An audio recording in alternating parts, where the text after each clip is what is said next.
ബിരിയാണി നന്നായിട്ടില്ല. ഈ ഒരു സീൻ ഉണ്ടല്ലോ, ഞങ്ങളൊരു സാൻഡ്വിച്ച് ഓർഡർ ചെയ്തു, ഞങ്ങൾ എല്ലാവരും കഴിക്കാം. നല്ല ബോറ സാൻഡ്വിച്ച് ആയിരുന്നു. സാൻഡ്വിച്ച് എനിക്ക് തീരെ പിടിച്ചില്ല. ഞാൻ പറഞ്ഞു പറയണം. മമ്മി ഇത് പറയൊന്നും വേണ്ട. അതിന് ഞാൻ പറഞ്ഞു പറയണം, ഇത് കൊള്ളൂല, നമ്മളെങ്ങനെ, എനിക്ക് നല്ല വിശപ്പുണ്ട്.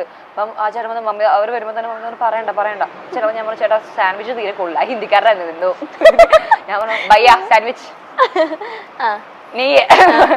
അപ്പൊ ഇവിടെ ഇങ്ങനെ ഇരിക്കുക. അപ്പൊ ഇങ്ങനെ ഞാൻ പറഞ്ഞു ചേട്ടാ സാൻഡ്വിച്ച് കൊള്ളത്തില്ല, അത് ഭയങ്കര ഭയങ്കര ഒനിയൻസ് മാത്രമേ ഉള്ളൂ, നമുക്ക് പറ്റുന്നില്ല എന്ന് പറഞ്ഞു.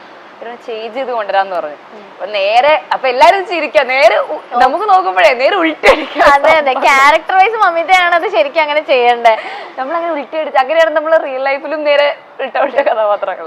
Hello, start a SmileyTrips.com franchise at just $1 lakh. Contact SmileyTrips.com now. അമ്മ എപ്പോഴും പറയോ അനു ഇടക്ക് ശ്രദ്ധിക്കണം അങ്ങനെയൊക്കെ പറയല്ലേ അമ്മയുടെ? പക്ഷെ ഞാൻ ആ സമയത്ത് ഭയങ്കര വിശപ്പിലായിരുന്നു. അപ്പൊ ഒരു ഫുഡ് കൊണ്ടൊന്നും എനിക്കും അല്ലല്ലേ, എല്ലാരും പറയേണ്ട കാര്യങ്ങൾ പറയണം എന്നുള്ളത്. അവള് കുറച്ച് സോഫ്റ്റ് ആയിട്ട് പറഞ്ഞു. ഓക്കെ, ഇനി കമ്മിങ് ടു മൈക്ക്, ഞാൻ കുറച്ച് നാൾ മുന്നെയാണ് ആ മൂവി കണ്ടത്. എനിക്കും ഒരു ഗ്യാപ്പിന്റെ ഇടയിൽ ഞാൻ OTT വന്നപ്പോഴാണ് ആ സിനിമ ഇരുന്ന് കണ്ടത്. ഭയങ്കര എന്താ പറയാ, അനുവിന്റെ ഭയങ്കര ഒരു ചേഞ്ച് ആയിട്ടുള്ള ഒരു മൂവിയായിരുന്നു. അനു തന്നെ പറയണ പോലെ നമുക്കൊക്കെ ശരിക്കും എല്ലാവർക്കും ഉണ്ടാവും ബോയ്സ് ആയിരുന്നെങ്കിൽ എന്നുള്ളൊരു തോട്ട് ഉണ്ടാവുന്ന ഒരു സംഭവം. ശരിക്കും റിയൽ ലൈഫിൽ ഇപ്പോൾ ബോയ് എന്നുള്ളൊരു ഇതിലേക്ക് മാറണം എന്നുള്ള ടൈമിലും കുറച്ച് ഇൻസിഡൻസ് ഒക്കെ ആ മൂവിയിൽ കാണിക്കുന്നുണ്ടല്ലോ, കുറച്ച് ബാഡ് ബിഹേവിയേഴ്സ്. അങ്ങനെ റിയൽ ലൈഫിൽ എന്തെങ്കിലും ഒരു ബാഡ് ആസ്പെക്ട് അങ്ങനെ എന്തെങ്കിലും ഫേസ് ചെയ്യേണ്ട ഒരു ഉണ്ടായിട്ടുണ്ട്. ഞാൻ ബസ്സിലിരിക്കുന്ന സമയത്ത്, ഞാൻ 5ാം ക്ലാസ് പഠിക്കുന്ന സമയത്ത്, 5ാം ക്ലാസ്സിലായിരുന്നു, അത് കുട്ടി ഫ്രോക്ക് ഇട്ട് സ്കൂളിൽ പോകുന്ന സമയത്ത് ബസ്സിലധികം ആൾക്കാരൊന്നും ഇല്ലായിരുന്നു. ആ സമയത്ത് ഞാൻ എൻ്റെ അച്ഛൻ്റെ വീട്ടിലേക്ക് പോകുമായിരുന്നു. ബസ്സിൽ കയറി അധികം ആളുണ്ടായിരുന്നില്ല, ഞാൻ കുറച്ച് 3-4 ആൾക്കാർ അവിടെ ചെന്നിച്ചിതറി അങ്ങനെ ഇരിക്കുന്നുണ്ടായിരുന്നുള്ളൂ. അപ്പോൾ ഏതൊരു പുള്ളി ബാക്കിൽ വന്നിരുന്നു, അങ്ങനെ വിളിച്ച് അങ്ങനെയായിരുന്നു. അപ്പം എനിക്ക് അറിയുന്നവർ എൻ്റെ ഒരു ചേച്ചിയുടെ അടുത്തിരിക്കുന്നുണ്ടായിരുന്നു. അപ്പോൾ ഞാൻ തിരിഞ്ഞു നോക്കുന്ന സമയത്ത് പുള്ളി അവിടെ ഇരിക്കുന്നുണ്ട്, എനിക്ക് അറിയില്ല എന്നെയാണോ വിളിക്കുന്നത്. അങ്ങനെ കുറേ പ്രാവശ്യം വിളിച്ചുകൊണ്ടിരുന്നു. ഞാൻ ലിറ്ററലി നോക്കുന്ന സമയത്ത് you was literally masturbating in front of me ബാക്കിൽ നിന്ന്. അപ്പം എനിക്ക് അറിയില്ലായിരുന്നു ആ പുള്ളി എന്താ ചെയ്യുന്നത്. അല്ലെങ്കിൽ എനിക്ക് എൻ്റെ അമ്മ എനിക്ക് പറഞ്ഞിട്ടുണ്ട് ഗുഡ് ടച്ച് എന്താ ബാഡ് ടച്ച് എന്താന്നൊക്കെ എനിക്ക് പറഞ്ഞിട്ടുണ്ട്. ബട്ട് ഇങ്ങനെ ഒരാൾ ഇങ്ങനെയൊക്കെ ചെയ്തിട്ട് ആൾക്കാർ അതിലൊരു സൂം കണ്ടുപിടിക്കുന്നത് എനിക്ക് അറിയില്ല, അറിയില്ലായിരുന്നു.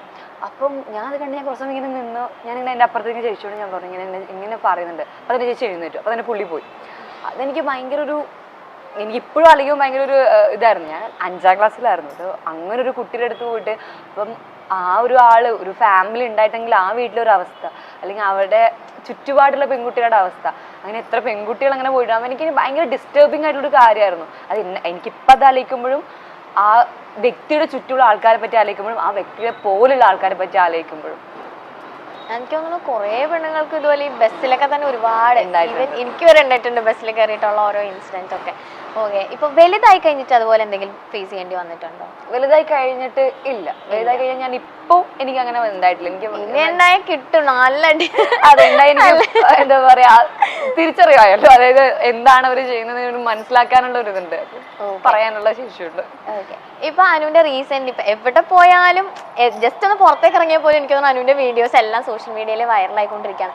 അപ്പോൾ ഞാനിങ്ങനെ താഴെ വായിച്ച കുറച്ച് കമന്റ്സ് ആണ്, എനിക്ക് അങ്ങനെ തോന്നിയില്ല. പക്ഷെ ഞാൻ അനുവിന്റെ അടുത്ത് ഓപ്പണായിട്ട് ചോദിക്കുകയാണ്, എന്താ ഈ അനുവിന് ഒരു ഡ്രസ്സിങ്ങിൽ ഒരു കോൺഫിഡൻസ് ഇല്ല എന്നൊക്കെ പറഞ്ഞിട്ട് ഒരുപാട് പേര് കമന്റ് ചെയ്യുന്നു. ഞാൻ ശരിക്കും ചോദിക്കാം, അനുവിന് അങ്ങനെ ഉണ്ടായിരുന്നു? എനിക്ക് തോന്നുന്നു ആളുകൾ അങ്ങനെ ചിന്തിക്കുന്ന, ക്യാമറ വരുമ്പോൾ അനു ഇങ്ങനെ നിൽക്കുന്നു, കാരണം അവർ കാണുന്ന ഒരു വിഷ്വൽ എന്ന് വെച്ചാൽ അവിടെ ഞാൻ ഇരിക്കുന്നു, ഒരു ക്യാമറ വെക്കുന്നു. പക്ഷെ അങ്ങനെയല്ല, അവിടെ ഇരിക്കുമ്പോൾ ഒരുപാട് ക്യാമറ ചുറ്റുമുണ്ട്. അപ്പൊ നമ്മൾക്ക് എന്ത് ചെയ്യണം, ഇങ്ങനെ ചെയ്യണോ അങ്ങനെ ചെയ്യണോ, നമ്മളൊന്നും നമുക്ക് മനസ്സിലാവില്ല. Not because of our dress. ഞാൻ ഇട്ടിരിക്കുന്ന വസ്ത്രത്തിന്റെ അല്ല, ഞാൻ എല്ലാ ഡ്രസ്സും കൊണ്ടുന്ന ആളാണ്. എല്ലാത്തിലും എങ്ങനെയാണ് പുറത്തുനിന്നൊരു വ്യക്തി അത് വസ്ത്രം കൊണ്ടാണ് ഞാൻ അൺകംഫർട്ടബിൾ ആയിരിക്കുന്നത് പറയാം. മേ ബി എനിക്ക് അവിടെ എന്തെങ്കിലും ഇൻസിഡന്റ് ആയിരിക്കാം, അങ്ങനെയൊക്കെ ആയിരിക്കാം. അപ്പം ഞാനൊരു വീഡിയോ എടുക്കുന്ന പറയുമ്പോൾ എന്റെ മുന്നിൽ മൊത്തം ക്യാമറാസ് ആണ്. ഞാൻ ഇങ്ങോട്ട് തരും മൊത്തം ആൾക്കാരാണ്. അപ്പൊ ഞാൻ ഒരു കോൺഷ്യസ് ആയിട്ട് ഇരിക്കുമ്പോഴാണ് ആൾക്കാർക്ക് അത് അൺകംഫർട്ടബിൾ ആയിട്ട് തോന്നുന്നത്.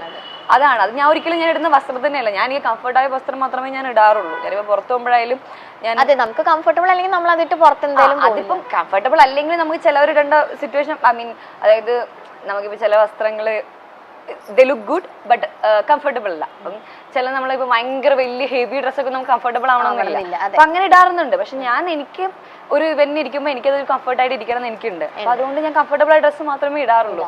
ബട്ട് അതൊരിക്കലും എന്റെ ഡ്രസ്സിന്റെ കൊണ്ടല്ല, എനിക്കതൊരു എന്താ പറയുക അങ്ങനെ ഇരിക്കുന്ന ഞാൻ കോൺഷ്യസ് ആകുമ്പോൾ അൺകംഫർട്ടബിൾ ആയിട്ട് ആൾക്കാർക്ക് തോന്നുന്നതാണ്. അല്ല ഞാനും ഇങ്ങനെ കുറെ കമന്റ്, അപ്പൊ ഞാൻ ചോദിക്കണമെന്ന് വെച്ചാൽ അങ്ങനെ തന്നെ എഴുതി വെച്ച അല്ല ഞാൻ ഒരിക്കലും ഞാൻ ഇടുന്ന വസ്ത്രത്തിൽ ഞാൻ കംഫർട്ടബിൾ അല്ല. ഓക്കെ, ഞാനിപ്പോ പ്രണയവിലാസത്തിന്റെ തിയേറ്റർ വിസിറ്റിൽ ആറാട്ടൊന്നും വന്ന് സംസാരിക്കുന്നത് ആളെ മനസ്സിലായിരുന്നു അവിടെ വെച്ച്. എന്താ വന്നിട്ട് ചോദിച്ച ആള്?